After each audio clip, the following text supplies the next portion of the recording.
Bonjour à tous, désolée pour le retard, on attend encore Caroline de Condé qui doit intervenir aux côtés de Louis Morilla. Du coup, en attendant qu'elle arrive. Merci à tous pour votre présence à ce webinaire, qui est un atelier sur les normes de l'intelligence artificielle, stratégie et opportunités, qu'on a co-organisé avec l'AFNOR dans le cadre d'un partenariat qu'on est en train de monter pour lancer toute une série d'ateliers, de groupes de travail à la rentrée sur ces sujets de la normalisation. Peut-être certains d'entre vous ont déjà participé à un précédent atelier il y a quelques semaines de ça sur la présentation des sujets de normalisation et l'IA, avec l'AFNOR également, où certains d'entre vous nous ont déjà fait des retours sur leur intérêt à participer à ces ateliers à la rentrée. Donc aujourd'hui, l'idée, c'était d'avoir un second webinaire un peu plus opérationnel, je m'abuse, pour rentrer un peu plus dans les détails de ces sujets de normes sur l'IA. Donc Louis, je ne sais pas comment tu veux gérer l'absence de Caroline. C'est ça, on peut commencer sur un premier point. Bonjour à tous. Donc pour ceux qui étaient présents au dernier webinaire, donc Louis Morilla, je suis chargé de mission Grand Défi Intelligence Artificielle à l'AFNOR. Aux côtés donc, de Caroline qui va arriver et Patrick également qui nous rejoindra, Patrick Beson, donc, qui est président de la commission de normalisation sur l'IA et qui est vice-président au niveau du CNCNLEC. Le premier webinaire, enfin le premier atelier, il avait pour vocation à vous présenter de manière globale un peu l'écosystème de la réglementation, donc entre réglementation et normalisation, et aussi vous présenter les différents enjeux autour de la normalisation de l'IA et le pourquoi on a lancé ces différentes actions et quelles seront les différentes stratégies à adopter justement pour défendre les intérêts français au niveau européen. L'objectif, comme le disait Caroline, aujourd'hui, c'est peut-être de rentrer un peu plus dans le détail de la normalisation. Donc, comment ça fonctionne, déjà quel est le fonctionnement un peu plus précis. Alors, on ne va pas non plus rentrer trop dans le détail technique, hein, mais quel est le fonctionnement de la norme, comment se construit une norme, quelles sont les normes harmonisées, qui est un point qui est extrêmement important dans notre sujet. Puis une partie sur les opportunités que procure la normalisation d'un point de vue business, intelligence économique, innovation. Et enfin, la partie un peu plus stratégique, on avait un peu abordé la dernière fois. Donc, quelles sont les actions qu'on est en train de mettre en place, quelle est la stratégie et comment contribuer notamment à cette stratégie. Donc, si on commence, pour vous rappeler rapidement, parce qu'on avait eu pas mal de questions en fait sur ce sujet-là de la part d'acteurs qu'on a rencontrés qui connaissent pas du tout la normalisation, de comment ça fonctionne. Alors, voilà, c'est un schéma qui est assez basique, mais pour vous donner une idée de comment se construit et s'élabore une norme. Dans un premier temps, vous avez des travaux préliminaires qui sont lancés avec des discussions entre les différents acteurs. Donc, c'est vraiment des entreprises qui contribuent. Comme exemple de travaux préliminaires, on a justement ce qui se fait au niveau européen sur l'analyse de risque ou les caractéristiques de la confiance, qui sont des sujets donc demandés par la Commission européenne et portés par la normalisation. Donc, les deux exemples que je viens de vous citer sont portés par des acteurs français. Donc, des travaux préliminaires qui permettent de proposer un nouveau sujet. Une fois que ce nouveau sujet est adopté par les participants donc d'un groupe de normalisation, donc que ce soit au niveau européen ou international, donc ce nouveau sujet est validé et on rentre dans la phase d'élaboration du projet par un groupe de travail.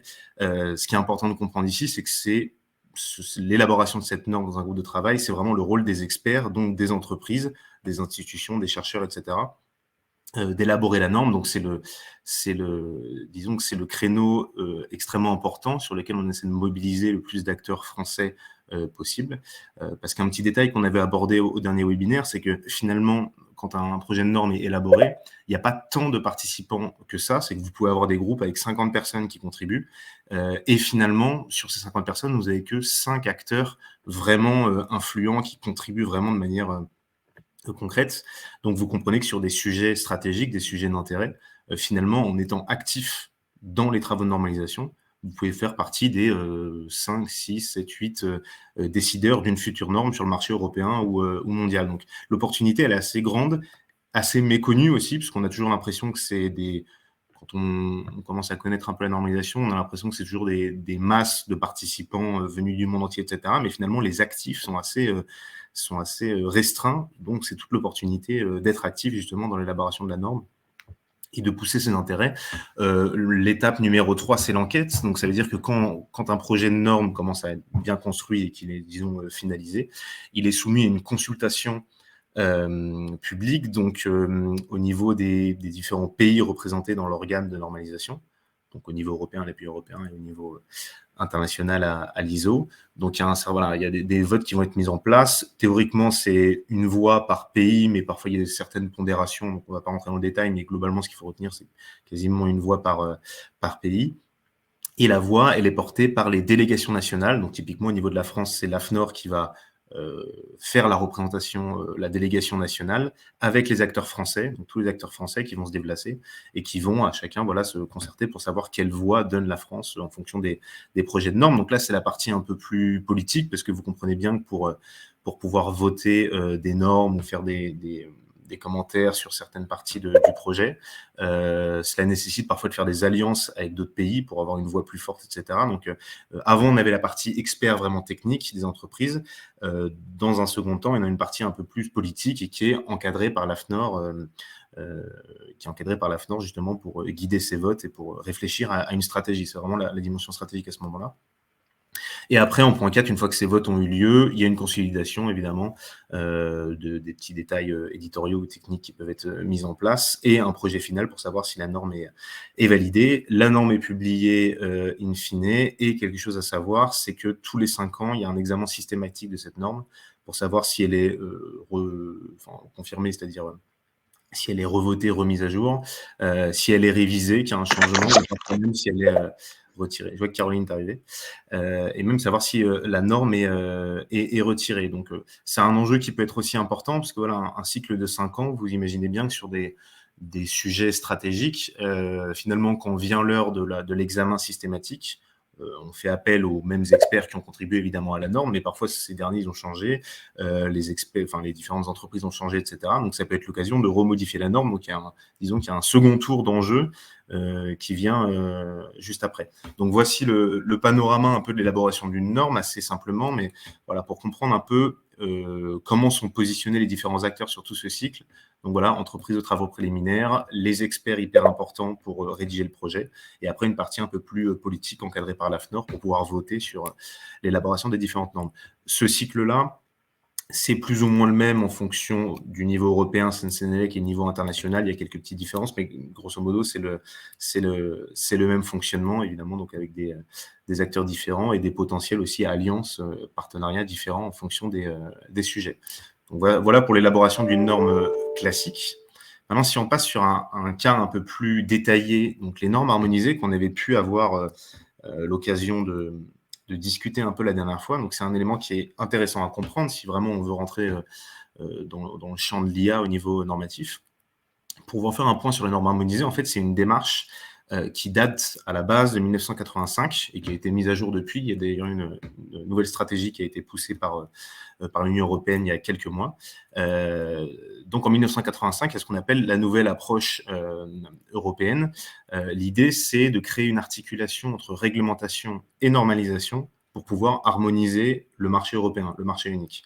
Parce que les directives européennes, les règlements européens restent à un niveau stratégique, donc avec les objectifs à atteindre, une liste des enjeux, quelles sont quelques exigences à respecter, etc. Mais globalement, c'est évidemment un texte très politique, c'est un texte de loi.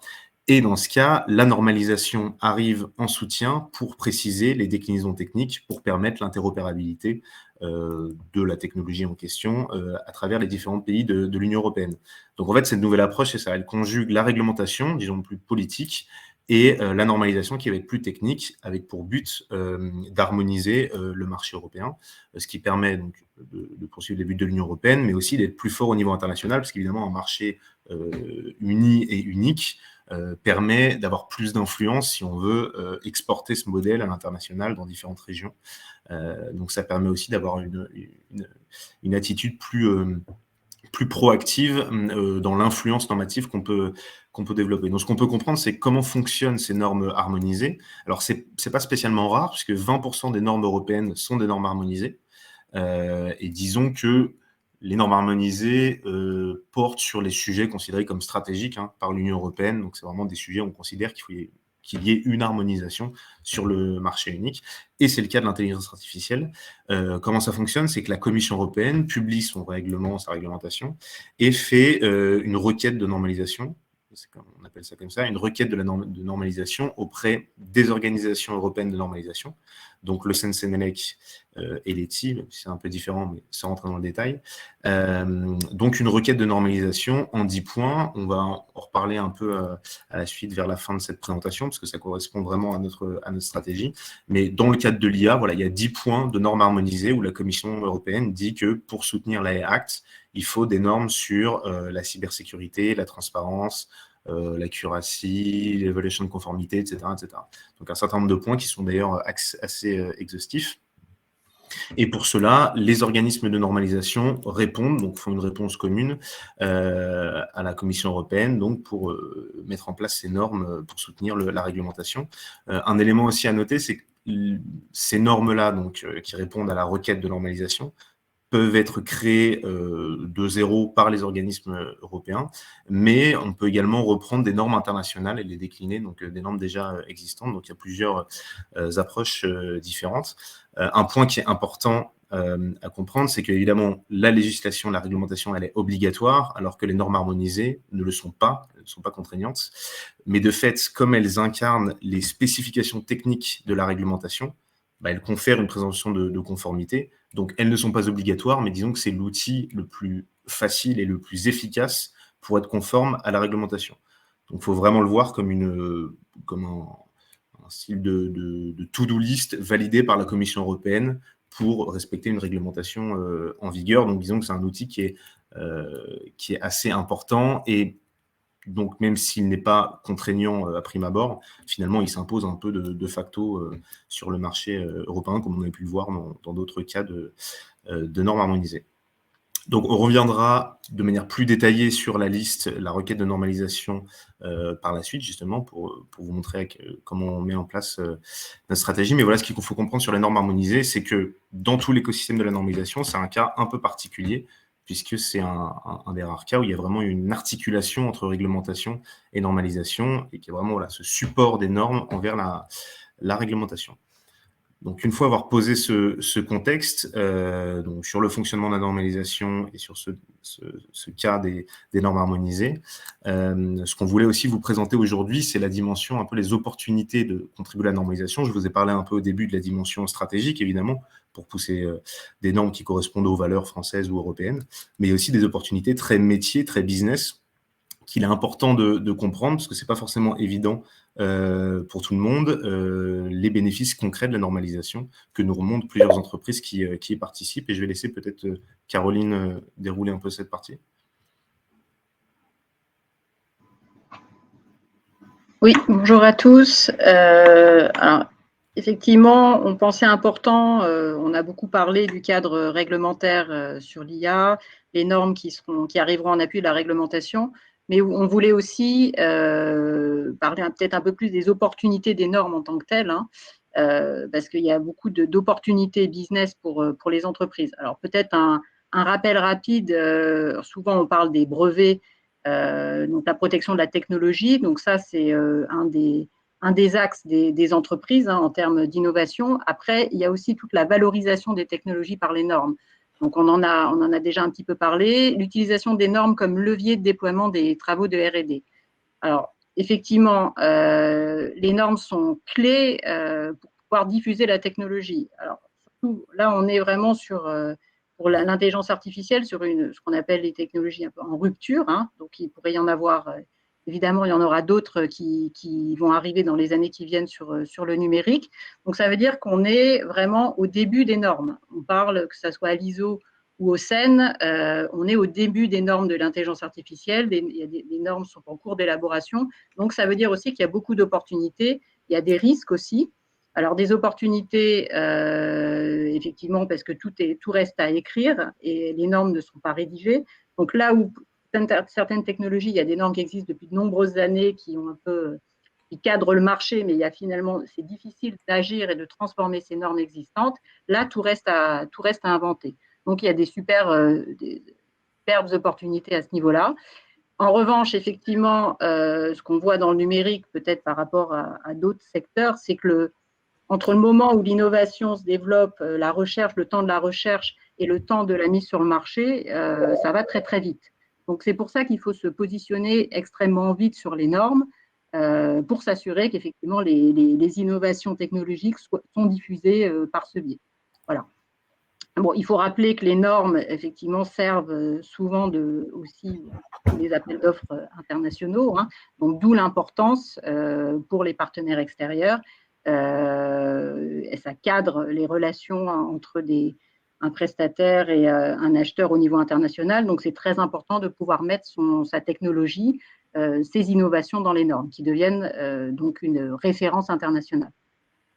Et l'orientation des usages du marché en fonction de ses intérêts, bah oui, on a une technologie et puis on veut s'assurer qu'elle soit utilisée par le marché et ça passe par les normes.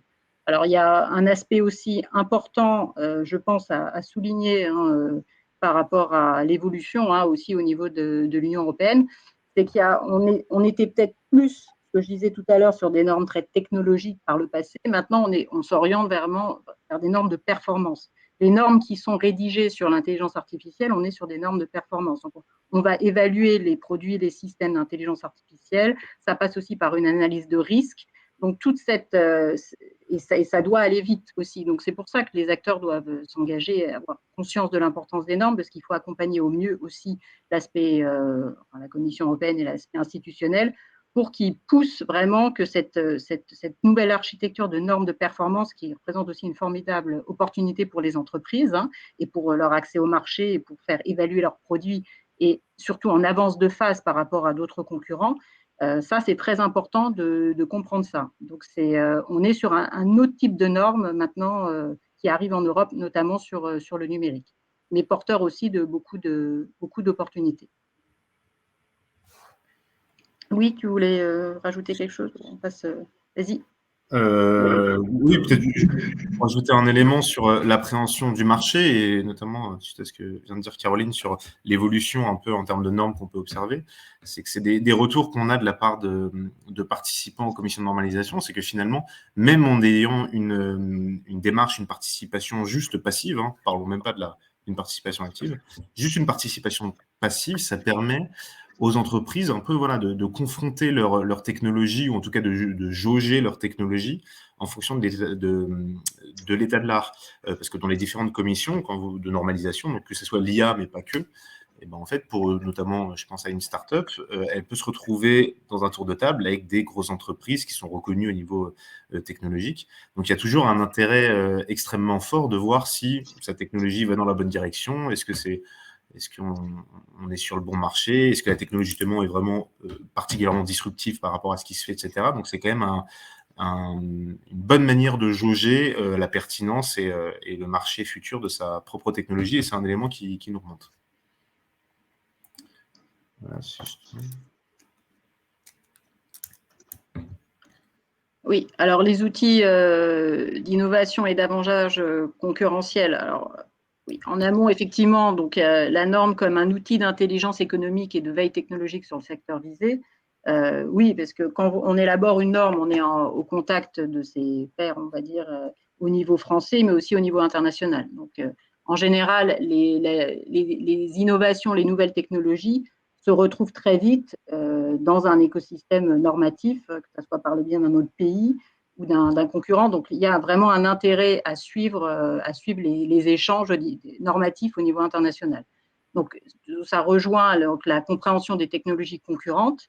Voilà. Et puis, c'est un espace, l'élaboration des normes, c'est aussi un espace d'échange avec les acteurs internationaux. Donc, ça permet aussi de valider aussi certaines positions, certaines avancées technologiques qu'on peut avoir au sein de sa propre entreprise.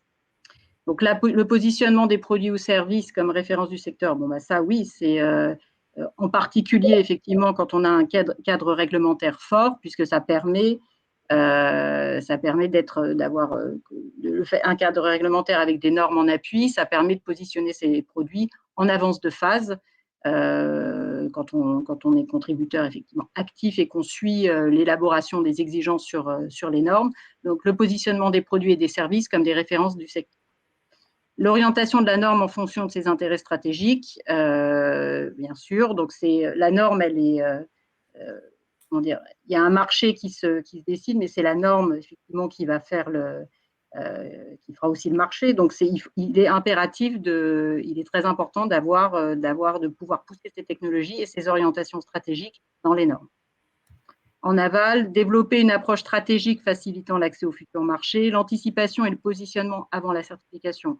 Alors oui, c'est très important il y a effectivement une certification à la clé, mais il est impératif, comme cette certification est basée sur les normes, d'anticiper le plus en amont. Et la valorisation de l'image de l'entreprise et des produits, effectivement, bon, ça, c'est quelque chose qu'on voit beaucoup en normalisation, hein, les entreprises qui sont très actives dans les normes, surtout les normes qui sont utilisées beaucoup hein, dans le numérique à l'international, dans les appels d'offres internationaux. C'est une garantie de confiance, c'est l'objectif des normes pour une entreprise qui vendra beaucoup plus facilement ses produits à l'international si elle est très active dans l'élaboration des normes et que ces produits évidemment sont conformes en avance de phase, hein, c'est ça l'intérêt aussi, et sont conformes aux normes internationales. Ok, je passe là. Louis, je te laisse. Ouais, sur cette piste, après avoir traité justement la dimension innovation et intelligence économique, c'est un peu ce que disait Caroline sur la promotion internationale et même, pour aller plus loin, la dimension réseau qui peut accompagner la participation à l'international. Donc déjà, en utilisant les normes, c'est pour ça qu'on a mis le levier de développement en accédant à de nouveaux marchés, c'est qu'en ayant une vision précise des différentes normes qui sont élaborées au niveau international, ça permet d'avoir une vision beaucoup plus juste de potentielles exportations que vous pouvez réaliser. Ça, c'est, disons, une approche quand vous faites juste la norme mais que vous n'avez pas cette approche proactive.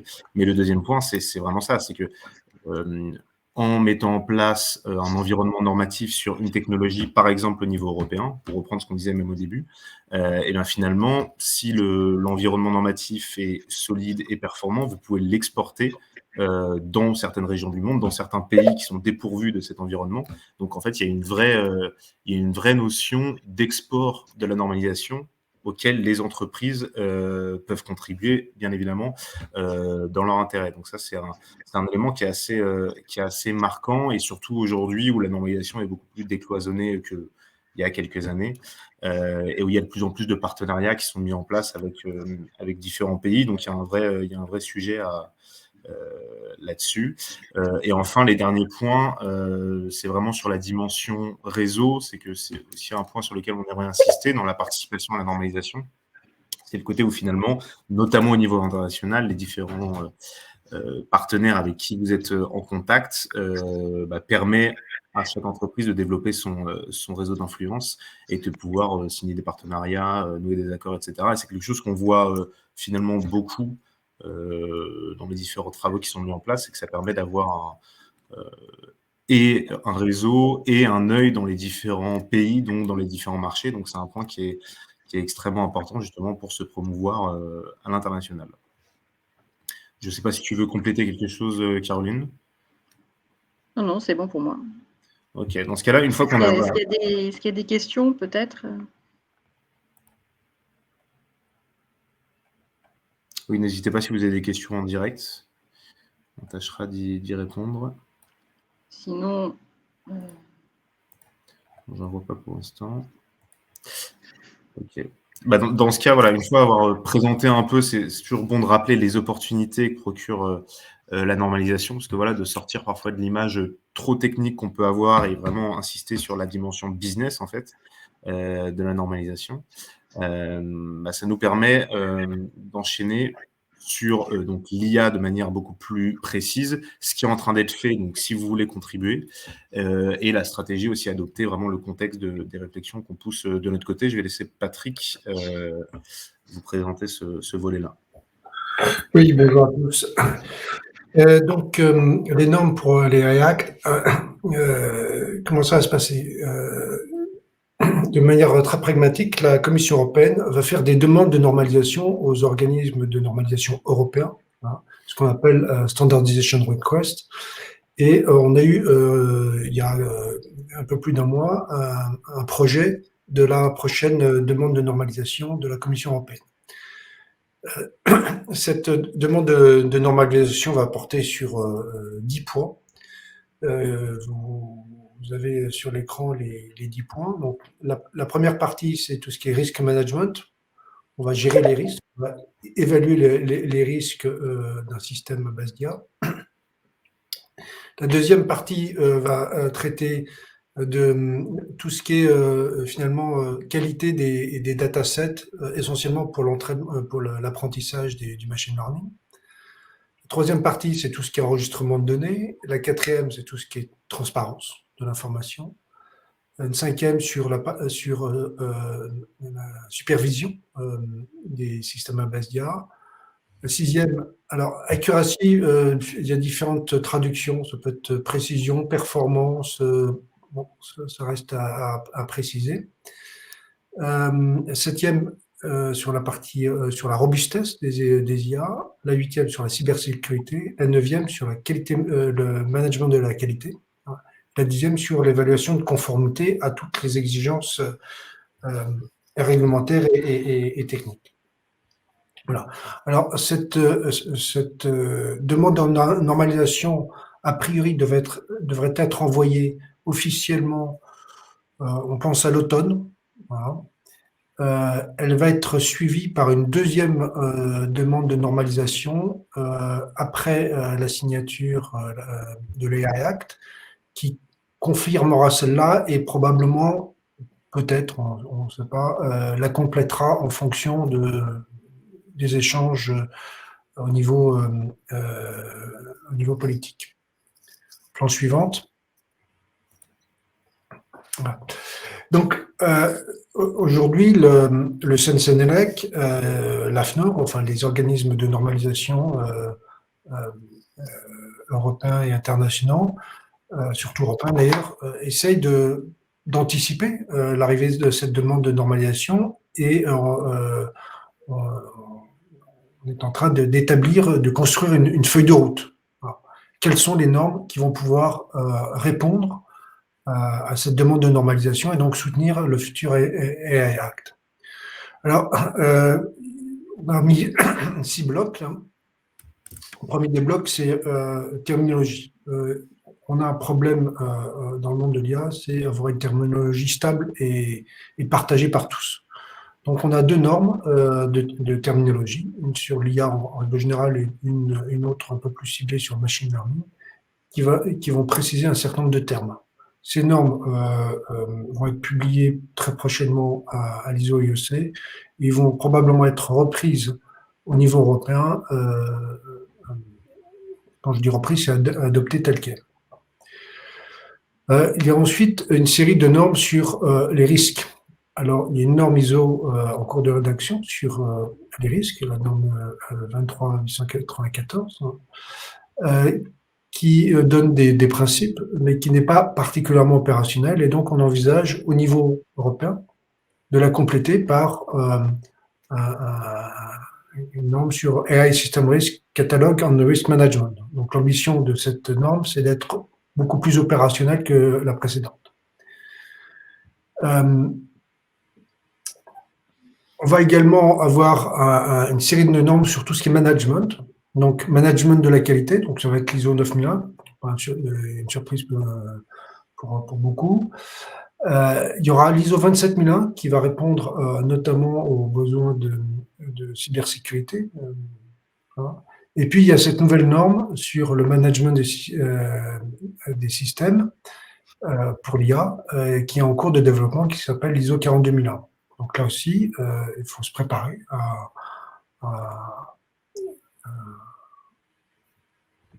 adopter en interne de vos entreprises ce type de normes.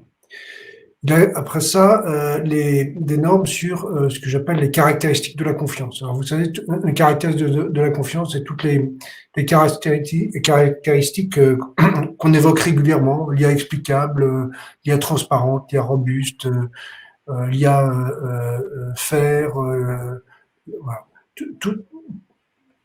L'IA traçable.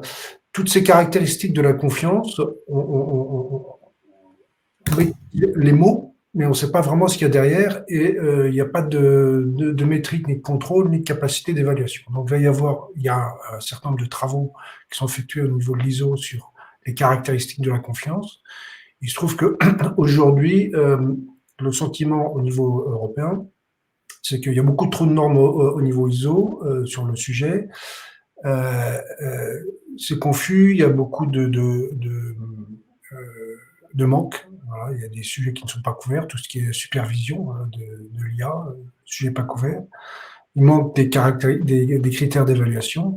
Et donc, notre ambition au niveau du JTC 21, c'est de développer une norme un peu unifiée sur tout ce qui est les caractéristiques de la confiance avec des exigences techniques, des métriques et des contrôles. Donc là aussi, avec une ambition d'être le plus opérationnel possible. Il y a enfin un bloc sur la qualité des données. Voilà. Donc là, l'idée, c'est de reprendre une série de normes qui est en cours de développement à l'ISO, qui s'appelle la série 5289. Et puis enfin, il y a toute la partie conformity assessment. Alors, je ne vous cache pas que c'est là où probablement nous sommes tous le moins matures. Voilà. Il y a des travaux effectués au niveau du Sensenelec pour ce qu'on appelle un TR, un Technical Report, pour analyser un petit peu l'état de l'art, qu'est-ce qui se fait. Et on a identifié d'ores et déjà un besoin particulier concernant des normes pour les compétences des organismes d'audit, de certification et de test. Voilà. Donc ces organismes qui vont certifier, évaluer les futurs produits à base d'IA. Voilà. Donc c'est aujourd'hui ces 6 blocs là représentent un petit peu la stratégie du Sensenelec pour anticiper la standardization request.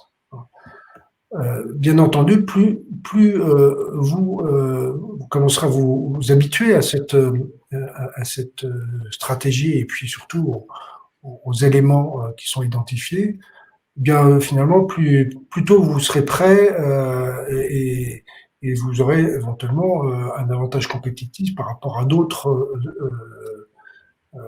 organismes ou d'autres pays qui n'auront pas eu cette capacité d'anticipation.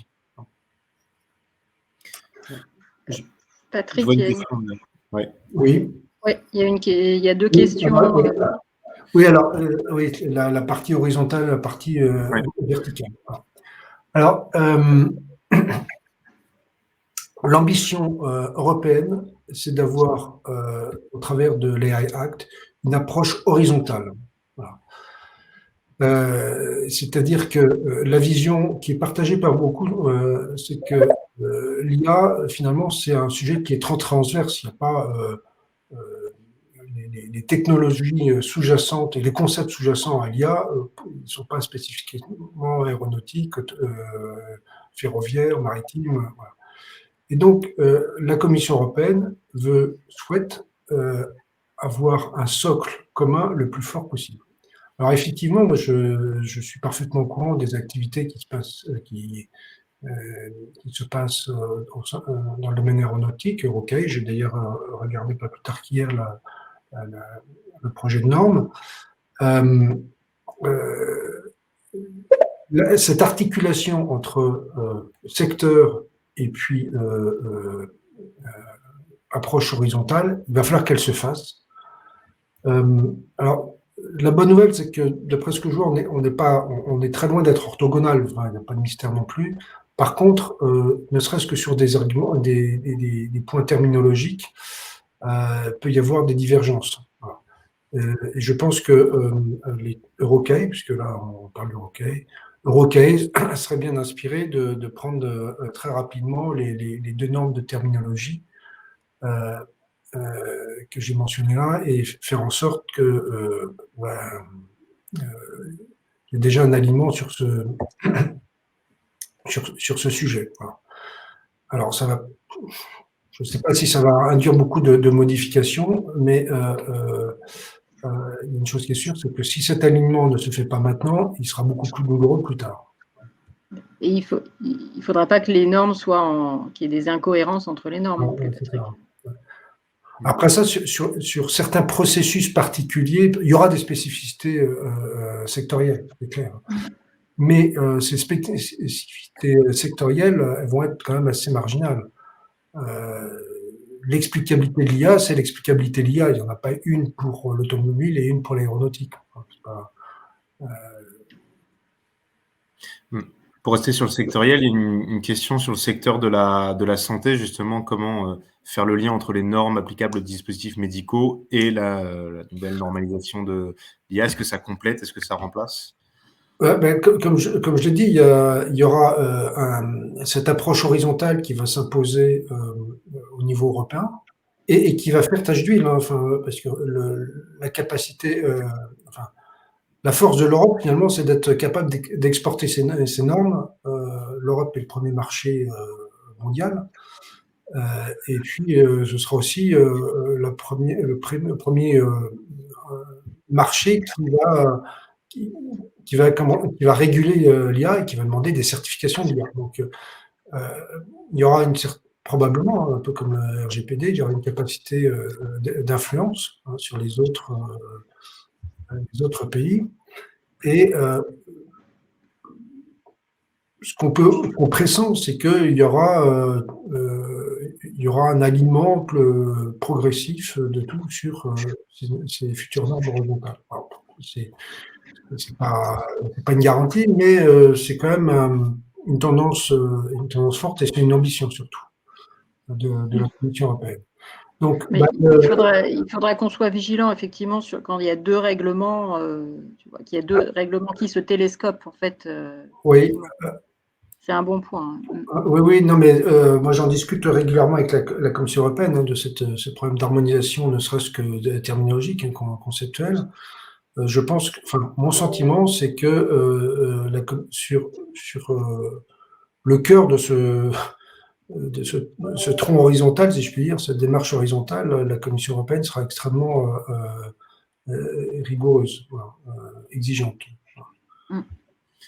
Il y avait une question aussi sur les démarches en cours aux États-Unis. Quel niveau de compatibilité, interopérabilité? Alors, j'ai pas la question. Enfin bon. C'est dans question, Patrick. C'est dans question. Alors, question.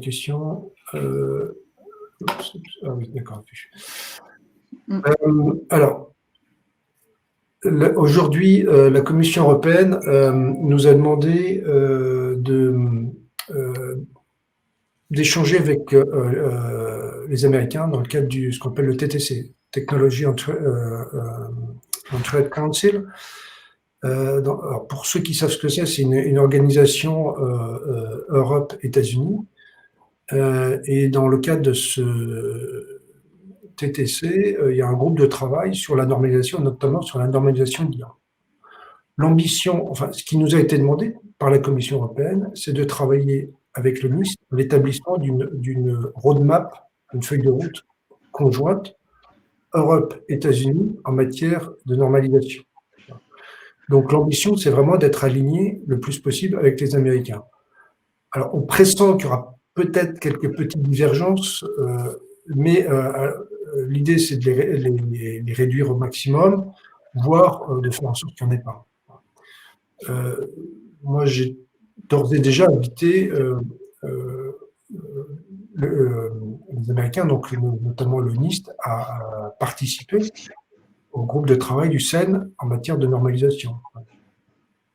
sur l'IA, donc les caractéristiques de la confiance et le management des risques.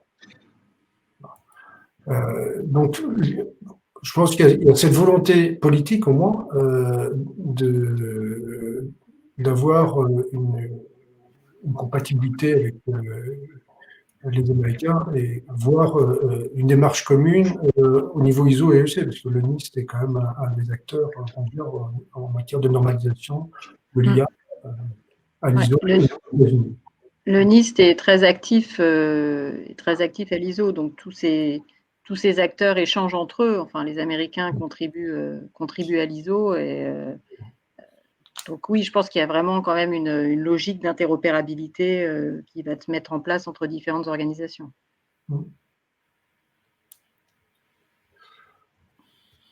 Voilà. Est-ce qu'il y a d'autres questions? Je ne sais pas si j'ai répondu. Est-ce qu'il y a d'autres questions? Patrick, juste peut-être qu'en termes d'IA de confiance, l'Europe est peut-être un peu leader là-dessus, non?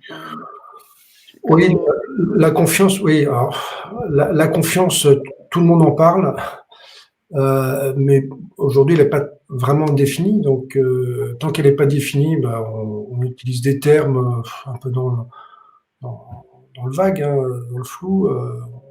Il y a responsable, il y a de confiance, il y a accountable, peut-être un peu responsable, on ne sait pas bien en anglais comment traduire accountable. Enfin, voilà. Le problème, c'est que on se rassure avec des mots, mais derrière, il n'y a pas grand-chose. Et je pense que la force de l'Europe, c'est justement de vouloir objectiver la confiance qu'on peut avoir dans ces produits. Hein. Et donc, pour ça, pour objectiver cette confiance, il faut la démontrer. Et pour la démontrer, il faut un référentiel normatif clair qui prépare à interprétation. Donc, c'est vrai que la Commission européenne force l'ensemble des acteurs mondiaux à accélérer un petit peu dans la formalisation de ces critères de la confiance. Oui, c'est la première zone géographique d'une certaine façon avec cette réglementation qui va encadrer l'IA de confiance. Et en termes d'IA de confiance industrielle, il y a des initiatives plus fortes en Europe peut-être. Donc là, je pense qu'au travers de l'AI Act et de la normalisation, donc ce cortège normatif qui va accompagner la réglementation, l'Europe est en train d'imposer sa marque, à l'ambition tout le monde d'imposer sa marque au niveau mondial. Et ça correspond vraiment à la stratégie de Thierry Breton qui dit que l'Europe doit être standard setter, c'est-à-dire on définit les normes, et pas standard taker, c'est pas je prends des normes qui sont sur l'étagère qui ont été définies ailleurs.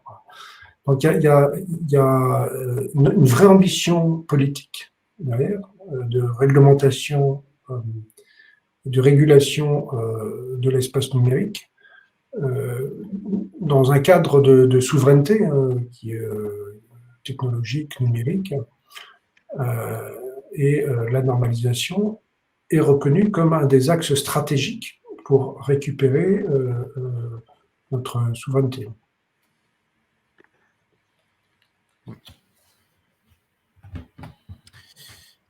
Je ne vois pas d'autres questions dans le chat ou dans l'onglet.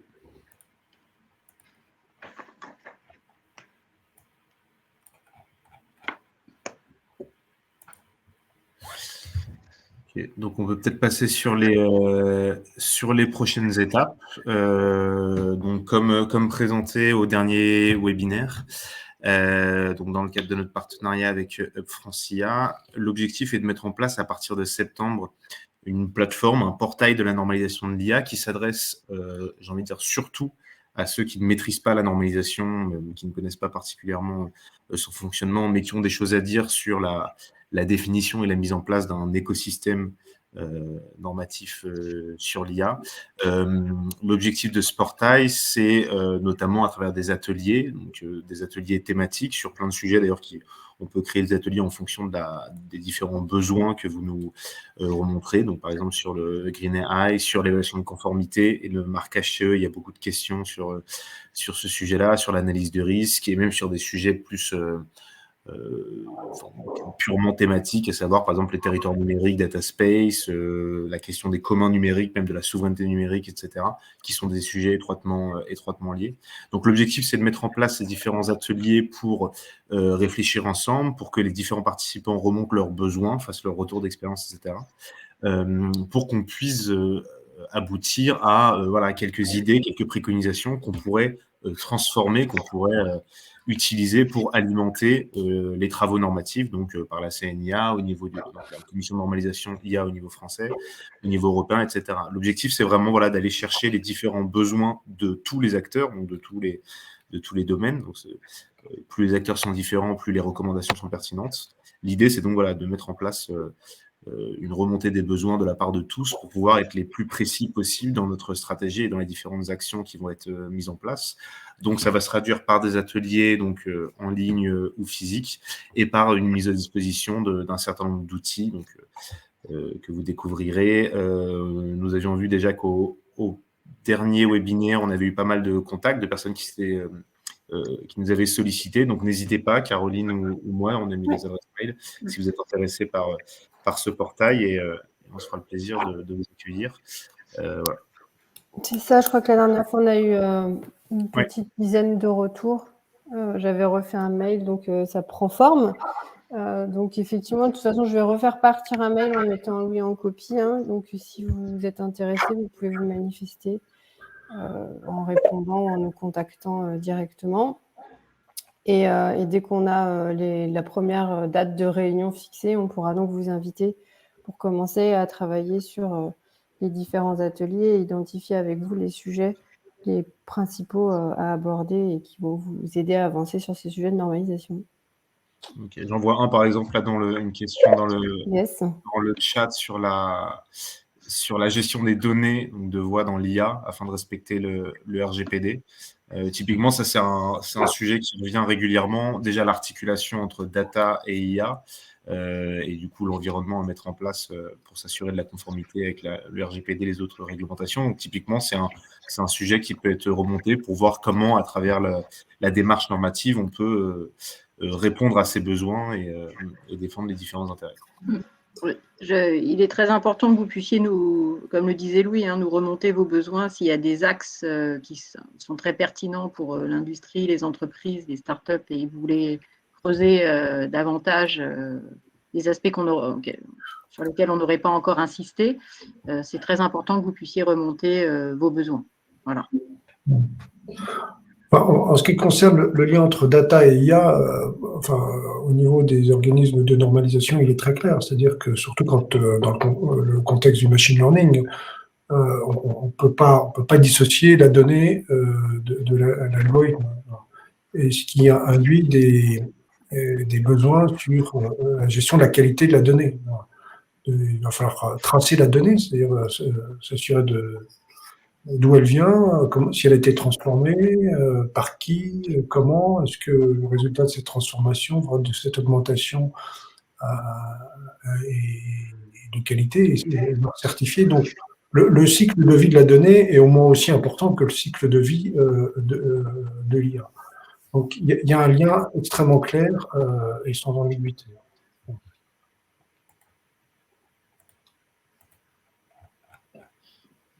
Ok. Du coup, plus de questions dans la salle? Je ne crois pas. On est bon? Bon, bah super. Merci à tous pour votre participation à ce webinaire. Merci Louis, Caroline et Patrick pour toutes ces informations hyper riches sur la normalisation. On se retrouve donc à la rentrée et surtout, n'hésitez pas à revenir vers Louis ou moi-même pour participer à la suite de l'aventure de la normalisation. Merci Caroline. Merci. Merci Belle été à tous. À bientôt.